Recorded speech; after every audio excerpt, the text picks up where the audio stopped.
Hello, and thank you for watching another controversial topic. It is a rant talk series. This episode will be specifically on the idea of victimhood culture, and by extension also talk about accountability, talk about social responsibility, talk about social justice and the social justice warrior movement, talk about cucks, talk about isolationism, and many topics. This is not silly.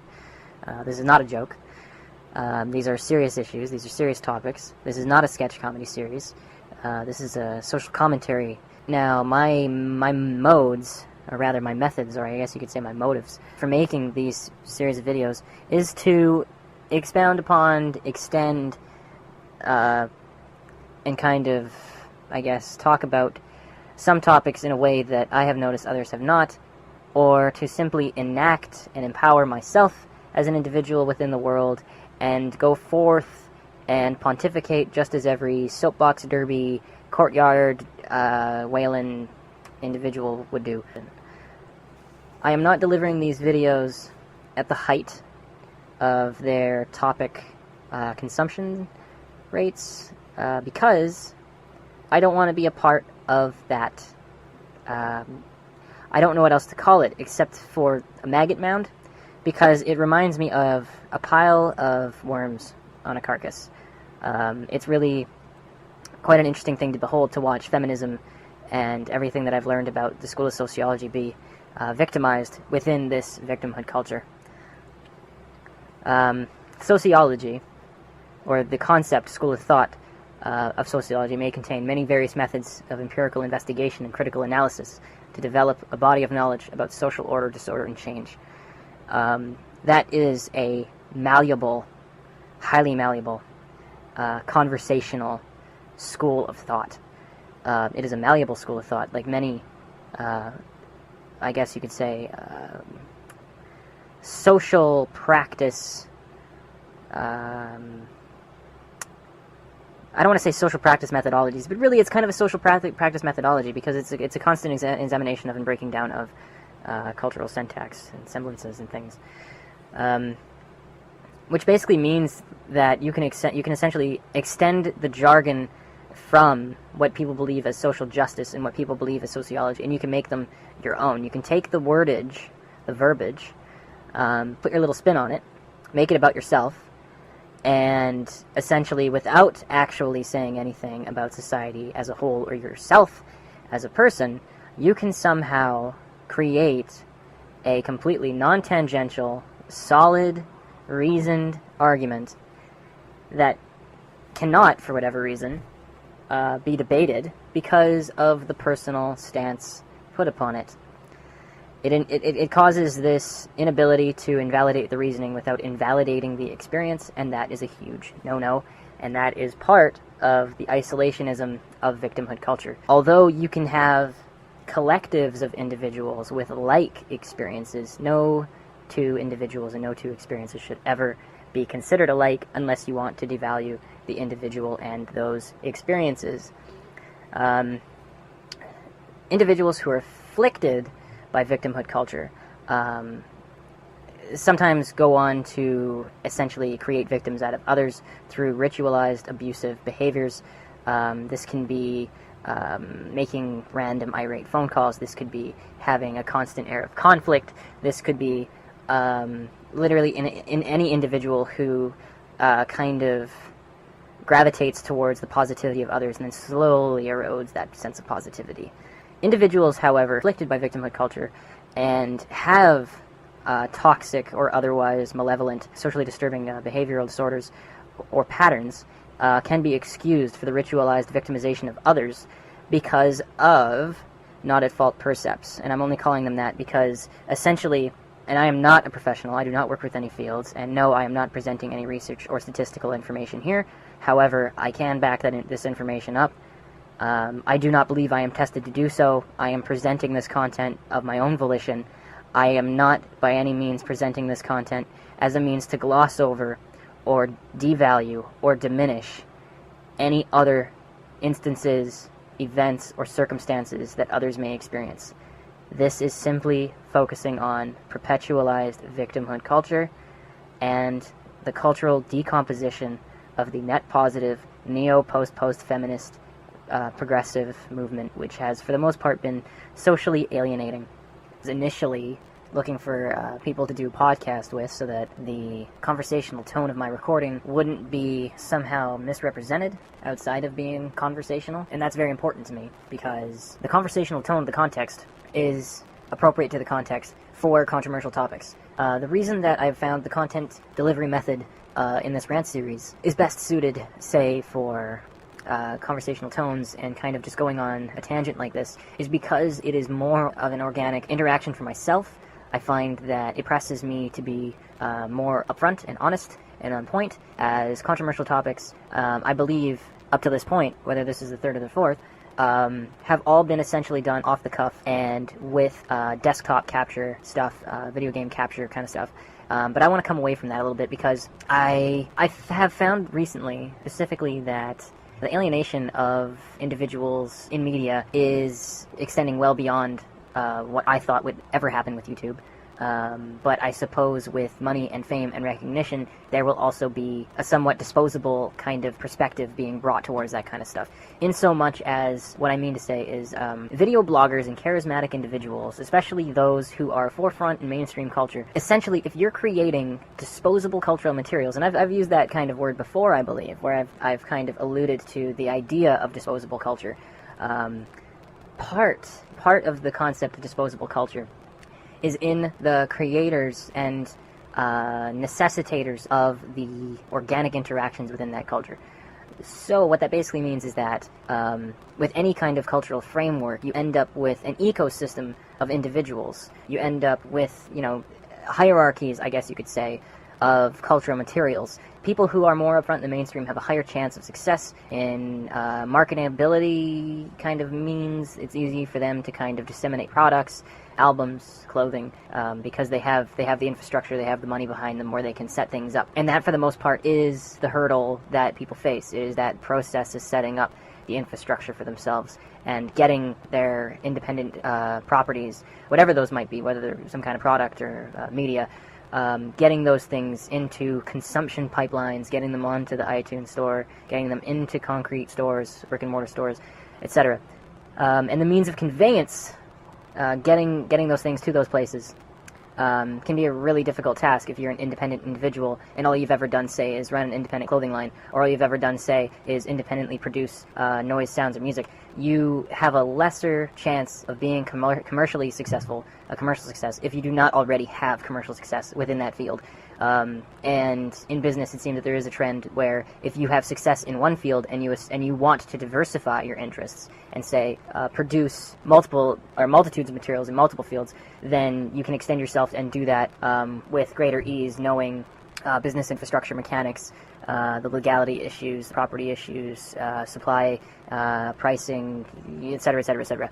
The breakdown of the business mechanics, the meta of business becomes more malleable to you. So there's kind of that issue happening, I guess you could say, with the organic structure that is culture, and within cultural frameworks where the internet has a part of that market share. Excuse my use of that word, but it is quite appropriate to use that word to say that essentially the real estate on the internet space is a matter of market share, and for the most part that is true in all kinds of social medias, because essentially what you're looking for is to gain a collective so that you can then essentially regulate that collective, or advertise to that collective, or etc. And when you have those community mechanics, when you have the ability to support a community, it's very much kind of a if you build it they will come kind of scenario, because the internet is full of individuals who always want to try and look for the next best thing, and etc. And that's the interesting thing about cultural dynamics, and that's exactly what this controversial topic is about. It is about cultural dynamics, but specifically it is within the cultural dynamics of victimhood culture, which comes after this neo-post-modernization of feminist ideologies and the bastardization that has become the cultural cesspool with which we are all wading now. And by wading, I mean literally standing idle up to our knees in cultural sewage. But for the most part, I feel we have done this to ourselves. I believe that the culture of pirating is what has caused movies to be less clever, which is something that I believe should be paid attention to. The whole concept of piracy has essentially transmuted every single industry to be more compartmentalized and to become concentrations of what they once were. Video games are being sold by the level and by the feature. Movies are being sold by the view, or by the, I guess you could say, continued subscription, leasing of the, quote, intellectual property, which is iTunes, which is essentially what the whole thing is. It's a massive subscription platform. Luckily, however, even though if something gets pulled off of the iTunes store, there's some regulatory legalese mumbo-jumbo in there, and very few exemptions exist where people have had mass refunds or anything like that, or downloads completely revoked when something is removed from the store. I know that I still have Flappy Bird, the original download. I didn't bother deleting it, and that individual got really upset because of the imbalance and negativity that was going towards the video game because of its difficulty. And so they took it off the store, but it was still available. Now, what is Flappy Bird? What does everything that I just say have to do with controversial topics and have to do with compartmentalized market shares and whatever else kind of tangential nonsense I was talking about? What does all of this have to do with what the hell ever? And that's another thing that people have an issue with controversial topics. It's this whole precluding, this constant precluding. And for most, they've told me that in real life, conversationally, I kind of override the discussion by communicating this way, and I've been told it's very draining for others. So please, if at any point you get sick of the sound of my voice, please realize that the Controversial Topic series is not for you. If you get sick of at any point the precluding, the constant unraveling, the constant revealing of elucidation, etc., and getting to, it is not for you. Okay? And with that said, I'm sorry. I would really enjoy catering more to others in that regard, but obviously there's a reason why I am creating this content. Okay, so anyway, monopolizing on market share with online social structures or online social networks or any kind of community-oriented or communication-oriented database systems allows people to interact in ways that I can only describe as flagrant disregard, because it takes away filters and barriers that otherwise exist socially, and that's how you've ended up, or rather, how people in society in general around the world have ended up with people who have gone on to say that Twitter has caused them to have post-traumatic stress disorder, which people many, many times over have found to be quite outlandish claims, difficult to back up by science and medical findings, etc., blah, blah, blah.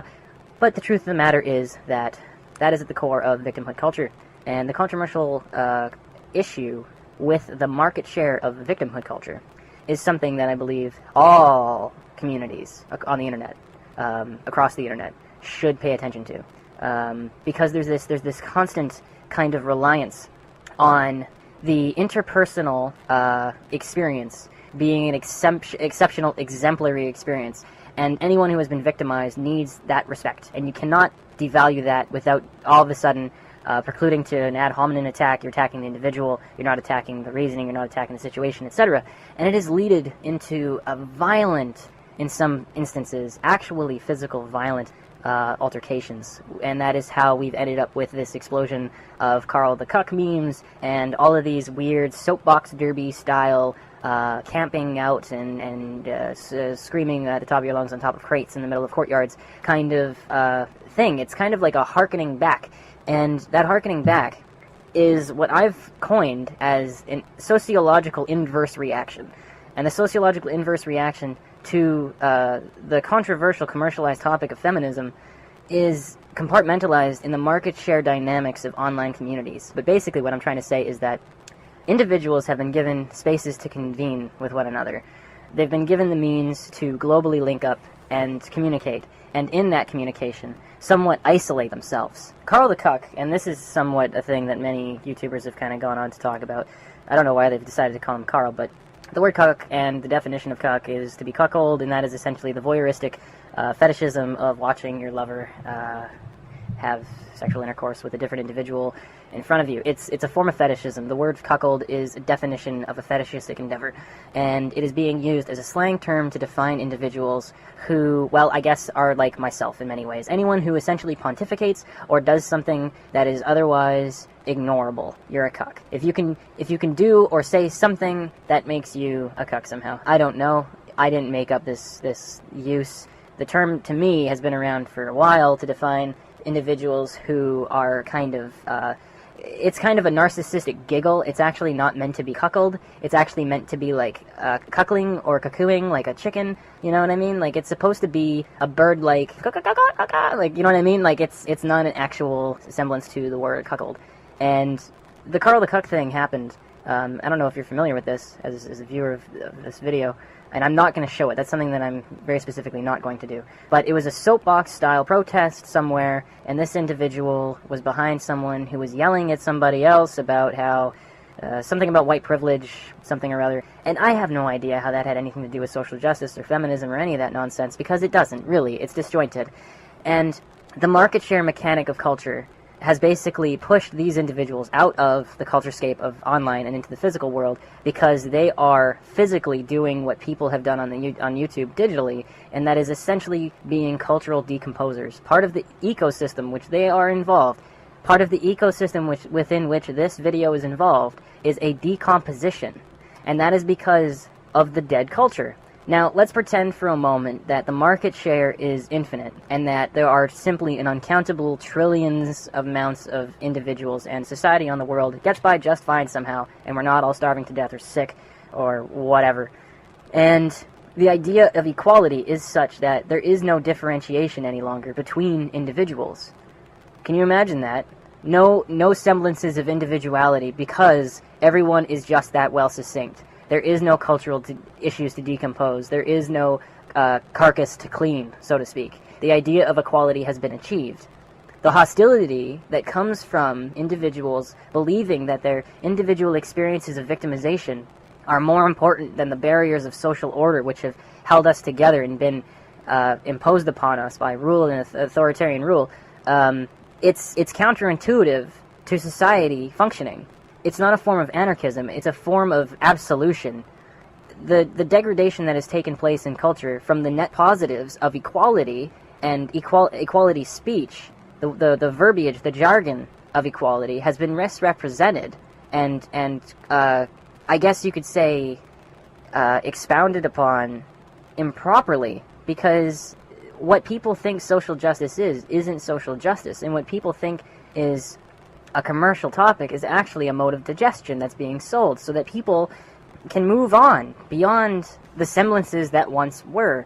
And the issue of victimhood culture and the market share of victimhood culture, it might not last, but if it's going to be a thing, and professional victims, these individuals who come out and talk about something horrific or horrible or traumatic that happened to them, and then receiving social support, going on to do a whole bunch of interviews, basically doing a media tour, and then becoming essentially paid to recant, it's both brave and silly to do that, because the identity of the individual is carved out of that essence of victimhood. It is not carved out of the essence of rising above it. It's made within the bosom of it. It's a crawling within and becoming accompanied with the victimhood, And that's really sad and weird, because before the internet, before people were allowed to globally just double-click, and all of a sudden you're part of a forum of a couple thousand other people who are just as, I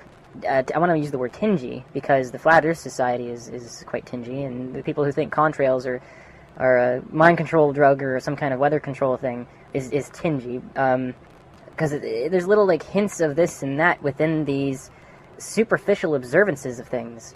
And it's controversial to examine the cultural digestion that's taken place within victimhood culture, because you cannot speak about these individuals, and that's why I'm not showing any videos or pictures, and I know it's probably quite boring because of that, but to show their faces and to talk about the individuals who are part of this cultural decomposition, who have essentially been paid to be a gear within this machine, this cultural machine, from that moment. It's like, well, someone comes out and starts talking about how they were victimized, serially victimized, they're being paid for the interviews they're doing and whatever else. They're doing it, yes, out of bravery. They're doing those interviews out of, kind of saying, this happened, this happens. There are people who do these kinds of horrible, hateful things to others with complete disregard, and et cetera, et cetera. But the sense of awareness of those things depletes, push other people to come out and speak about their traumas. Good, that's a net positive. But one net positive for 15 decompositions I don't know if that's just the process or what, because really that makes me feel like for every breadcrumb, for every culturally, I don't want to say culturally important, but for any cultural semblance that is passed into the mainstream or passed to a collective, for that to be completely disseminated the way that it has been, it's messed up. I mean, it's worms on an apple, it's maggots on a piece of cheese. And you're being given or having problems constructed around you or having issues enter your life. Victimhood culture is a culture of isolationism that sets out to differentiate every single individual and their traumatic events, facilitate a means of respecting and appreciating and listening to those experiences without devaluing those experiences or those persons. The sociological precepts that I'm going to be talking about are completely made up. They are conversational pieces that I have essentially whipped together for the sake of this video. And with that said, breakdown of sociology, or what sociology may contain, is a many various methods of empirical investigation, critical analysis to develop a body of knowledge about social order, disorder, and change. And I included hashtag cuck and hashtag isolationism there because social disorder would be in the cuck and social change would be in isolationism. The analysis of this body for this controversial topic will include not at fault precepts or acceptable social exemption of behaviors where victims go on to victimize others and are exempt from being held accountable as, I don't want to say progenitors of social toxicity, because that's kind of, like, no one talks like that. What the hell does that even mean? So specifically, not at fault precepts would be individuals afflicted by serious physical, mental, psychological, and psychosocial trauma. That includes internet bullying. That's pretty inclusive of any form of bullying, harassment, or any kind of semblance of being made into a victim, essentially. Someone doing wrong to an individual and them not being able to decompress from the situation and walk about it business as usual. Any circumstance that involves an individual having instances where they're becoming a victim, traumatic events, or whatever that may be, any one of those kinds of semblances is essentially trauma, and any trauma that stops an individual from returning back to their life business as usual before the event for whatever reason, whether it is because they are psychologically cueing in to that experience, memories, etc., or otherwise, that is victimization. Serial abuse survivors, absolutely undeniable victims of abuse. Proximity to controlled substance-oriented lifestyles and the stress that can cause, even the proximal drug use that can cause, because of normative social behaviors and barriers being destroyed because of controlled substances, which is a thing, and does have long-standing differentiating effects on individuals by slowly eliminating those social boundaries and those psychological barriers that would otherwise be in place without narcotics, can be quite traumatizing for others, and individuals who may not understand their position as a victim in that situation may accidentally go out into the world and victimize others because of their sense of normative social behaviors. And psychological physical differentiation or physical psychological differentiation, meaning individuals who physically have a differentiation in their anatomy. Something within the brain, either electrical or chemical or actual, is not necessarily aligned as others. You're dealing with the concept that someone's brain and body is physically configured to deal with stimulus in a different way. And it doesn't really matter whether or not that differentiation has happened because of chemical abuse, drug problems, drug abuse. It doesn't matter what the cause of it is. It matters that it is there, and it matters that it is happening. And obviously, if someone has some kind of differentiation in their brain, a physical differentiation, they may very well have a chemical or electrical differentiation as well, which means that differing signals and differing stimuli get sent places maybe they shouldn't, and quite possibly also is reacted upon in a kind of disconnected way, because the individual is essentially separate from their, not necessarily their self-perceptions, but the actualizations, the physical actualizations of the electrical-chemical things going on within their mind. This can include violent outbursts, this can include tangential rambling, this can include, any number of things like that.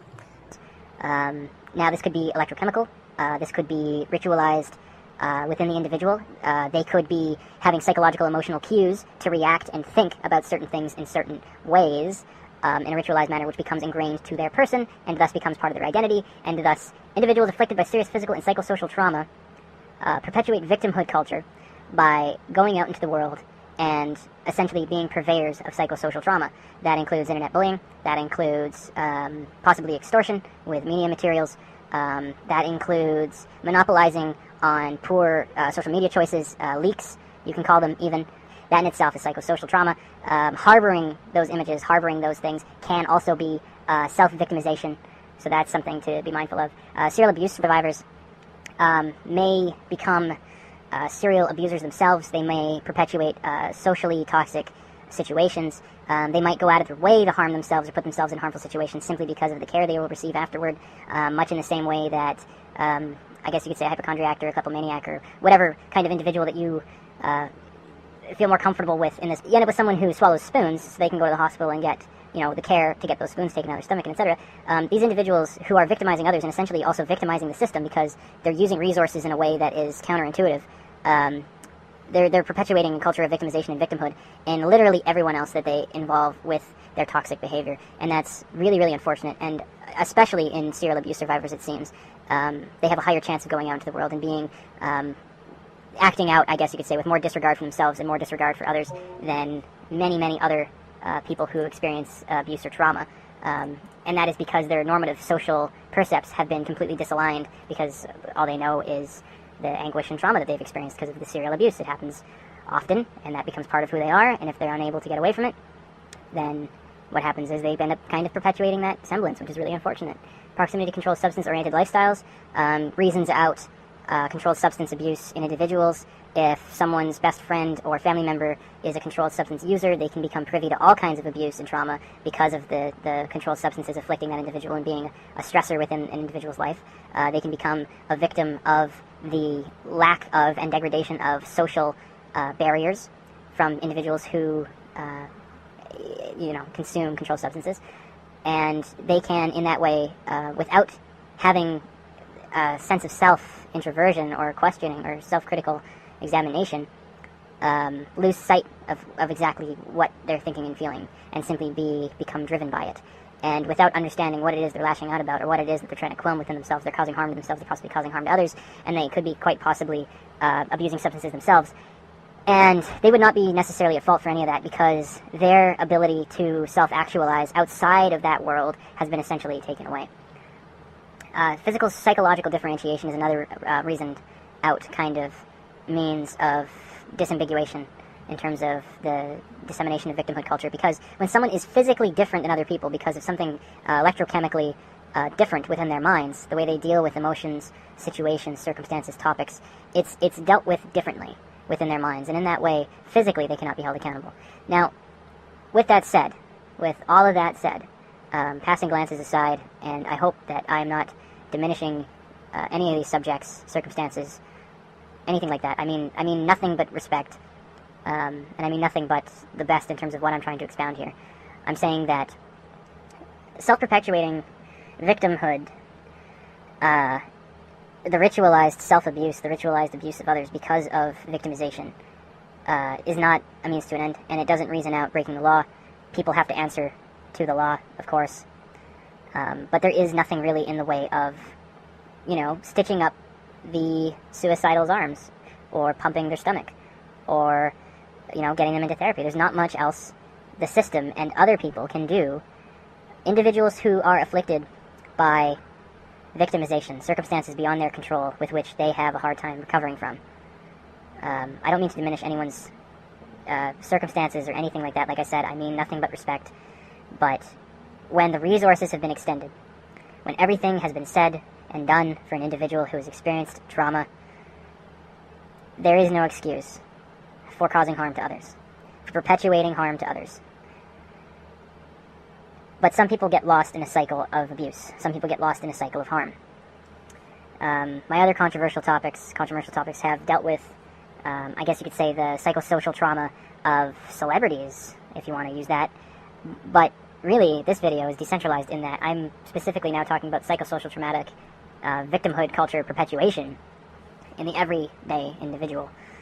When an individual picks at Russell Brand because of the significance and symbolism of his tattoos, when Bruce Jenner is looked upon as the hollowed cocoon husk that allowed the metamorphized woman, Caitlyn, to emerge, when someone looks at the video of Carl the Cuck and doesn't know what the word cuck means, and everything about the cultural semblances in that video and in videos like it is completely removed from context, when the idea of feminism is taken away from equality and put more upon the individual who's expanding on a soapbox in the courtyard, the academic practice and the social practice for decency, for common human decency, is essentially gone. Because conflicts are arising from cultural decomposition, changing drama nonsense that has happened here recently on YouTube in the last year of this video posting, because this is the one recording that will be going up. I've done this a few times. That whole sense of drama and everything else, it isn't drama, it's alienation. Get it right. The people who have made videos on YouTube over the last many years and continue to do so, not just because it is their careers, but because it is their joy. It is part of what they do and who they are, and it is a means of conveyance, among other things. I mean, as well as a professional endeavor, have remarked upon the dramatic incidents that have recently taken place. And I'm not going to necessarily name any names, because I don't want to do that. There's a reason why I'm not showing videos in this one. There's a reason why I'm not dropping names in this one. But the big names, the head honchos, and the top subscribed people on YouTube have talked about the drama. Now, I'm going to stop using that word, and I'm going to talk about it for what it is, and that is the alienation of successful individuals. TT, regardless, I'm not saying the name, but I'm insinuating, regardless of what people have to say about lifestyle issues or whatever, there is something to be said about a self-alienating lifestyle. And when you do YouTube videos, when you put content like this up on the internet, you are alienating yourself.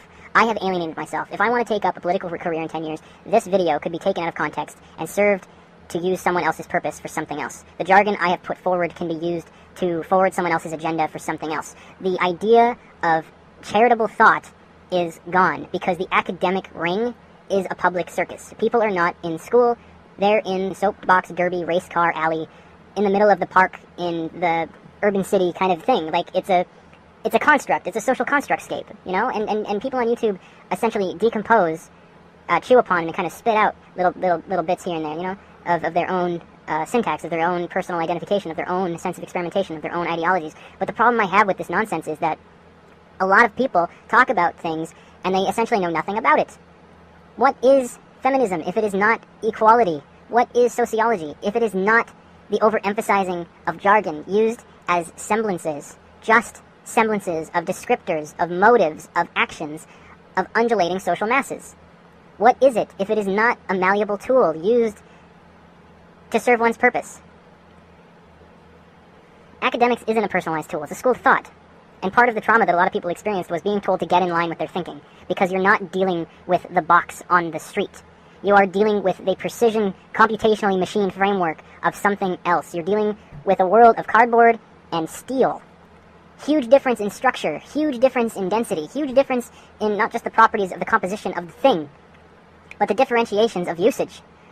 You know, how can you make a hammer out of cardboard? Probably. It'd have to be a really, really huge one. It probably wouldn't last that well. But if you make one out of steel, it could be as little or as big as you want it to be. It's versatile. And that's what the University School of Thought for Sociology and all those other liberal arts style things do. Anything that isn't an actual science, and it is not 1 plus 2 or delta pi by g or any of that kind of nonsense, unless it is a concrete truth, it is a malleable social interaction that is constantly being culturally, I want to say, vomited, because it is kind of culturally vomited out, and then it's consumed and digested and decomposed. It's literally flies and maggots on turds. No one knows. No one has any idea what the heck they're talking about. They're not studying the animals that are dropping these turds. They're not part of that circus. And that whole realm of thought, that whole realm of conversation doesn't exist in the mainstream. That's why Twitter's only X amount of characters. It's only 200 and some odd characters. That's why YouTube videos shouldn't really extend beyond 15 minutes. All of these constraints are in place because it stops the extended discussions that otherwise happen in academic arenas, because that's where the discussions that matter take place. That's where the cultural change happens. The stuff that comes out onto the internet is a matter of alienation, and it is a matter of regurgitation. It's a matter of what is vomited out from the academic arenas. And then the flies come and gather. The flies and the beetles and all these other decomposers come and they all, you know, spit on and pee in and eat this nonsense. And they don't even know what it is. They don't even know where it came from. And everyone is just talking to everyone else. And they're all just vomiting in each other's mouths like birds, feeding off of someone else's chewed up refuse. And there's this huge collective of chewed up refuse. It's ridiculous. I have been trying desperately to find out how I can fit in to the YouTube scape without alienating myself, alienating my family, or accidentally using disambiguation to generalize and otherwise cause discomfort in people where I didn't mean to cause harm. And that is the hurdle that I will constantly, persistently be looking at every time I look at my YouTube channel, because that is what I have done. I have gone out into the world and I have made something so that I can be judged by others and to seal my fate. And if you want to look at it, then anything else other than that, then I guess I am simply a victim of the social cultural dissemination of the technologies which have allowed me to reach out to any other person globally and speak to them conversationally. The context of that conversation, regardless of circumstance, is facilitated. The delivery system is there. It depends on how you use it. I'm afraid of being myself on YouTube because I don't know where I fit in on here. I don't know where my sensibilities fit in with the real world around me. I don't know what else to do except to dream and to speak and to be driven by my ambitions, which for the most part, frustratingly, are never necessarily fully realized. And it is videos like this and things like this that I come back to and that I simply say, this will do, because I don't know what else to say and I do not know what else to do about it. But I know that I want to be a part of the discussion in a productive way, and I do not want to be another maggot or a worm on an apple or a turd with cultural semblance or context that can be taken and derived and made derivative in itself without having something taking it back into the realm of reason, within the realm of actual principles and modes of action towards thought, and not just for succinct measures, and not just for, being able to basically say, I'm handing in my test, this is my good copy every time I put something out. But that seems to be how it is, because if you're not alienating yourself, you're alienating someone else, and it doesn't really matter how well-meaning you are or how much respect you mean. As soon as you say something that can be taken as disrespectful, the context is irrelevant. The entirety of this video up until this point can be summarized with one word: copy. The radio term used for affirmation. I heard you. Copy. Radioed in.